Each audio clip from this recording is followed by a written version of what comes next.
Hey guys, welcome back. Today we are going to be doing rail strides. However, if you just want to do strides, you can check out our previous video, link in the description. Make sure you guys are warmed up before you follow along with today's video. And for equipment, you guys want to find sturdy bars that you guys can get on top of. The safest place to start is with round rails, just like the one I have here with me today.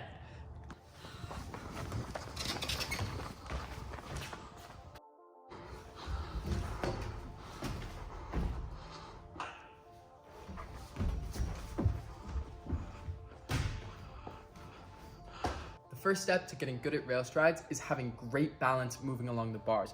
Follow along with these balance drills.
Now, as you ramp up to full rail strides, it's important you guys know a lot about foot position, or you risk straining your Achilles, compressing your ankle, and stubbing your toes.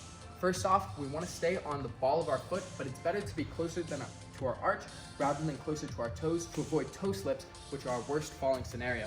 We're going to be spending a lot of time balancing with our feet pointed sideways on the bar. It's better to have your foot twisted out than twisted in. However, we will have to do both. When you're standing with your foot twisted out, the bar will run from your big toe across the ball of your foot and off the backside. When you're standing with your foot twisted in, it will go from your pinky straight across your arch. Another reason to bias external rotation. Lastly, as we're moving, even though our feet are sideways, we will be facing forward, so make sure you're twisting at the hips so your feet and upper body are independent. For our next drill, we're going to be practicing rail running. You want to look for a nice long straight rail that you can move across. You're going to be keeping your feet pointed sideways just like you were in your cross steps and trying to take as few steps as possible as you move along the rail. It looks like this. As you get better at this movement, make sure you're practicing twisting to both sides, and you can start going faster and faster. But watch out for slips. If that does happen to you, go with your momentum, try and get 1 or 2 feet to the ground, and employ techniques like the assisted dive to avoid serious injury.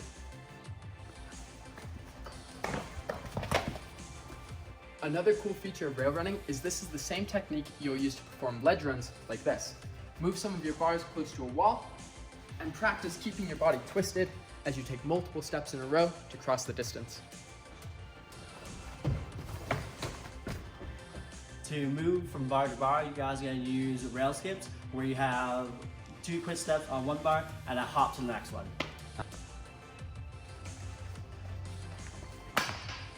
Alright, so the next progression for this is to increase the distances or try a new setup, such as a box that we have out here.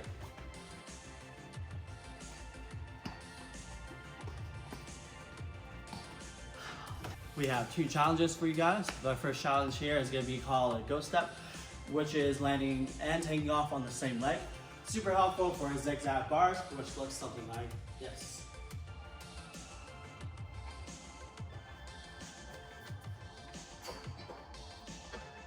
Challenge number 2 is going to be a rail spin. This is where you're going to place both feet on the bar, pivot, open up your hip so that you can reach out with your leg to the other bar.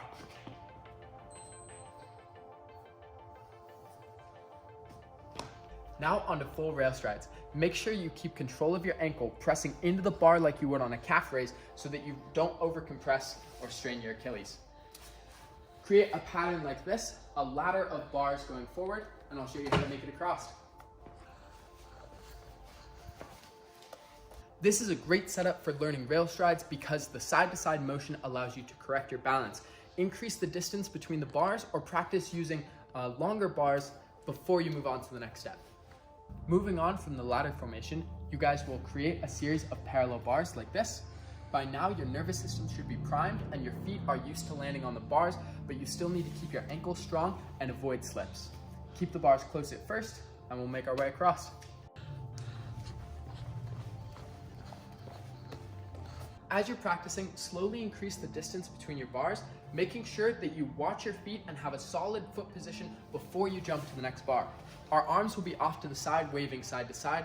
Let them do whatever they need to help you keep your balance, but the best would be a forward and backward motion, so they're helping you with your power. To do really big rail strides, you'll need to use a more traditional stride technique, so avoid tin manning and make sure that your arms and knees are bending with your knees driving up to give you extra power. However, the most important part is still watching your feet and making sure you have really good foot positioning on every landing and every takeoff.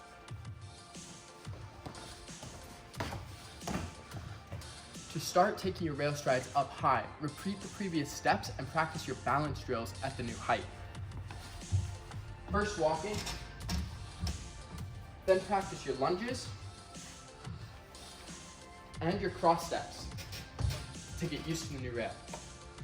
We need to be ready to fall. That means practicing techniques like the assisted dive roll in case of a slip, or as we work higher and higher, we need to be able to stop our momentum, reach for the bar, and lower ourselves down to stay in control.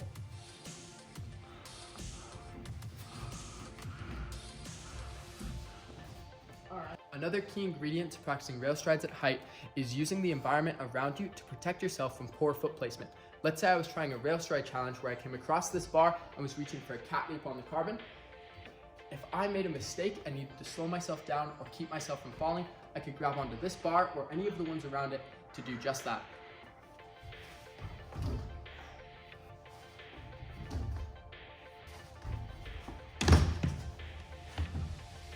Thank you guys for joining us for another week of Outrun Online. Make you guys practice safely and have fun out there. If you do want to grab a ground rail like this guy, you can go ahead and check it out on our website.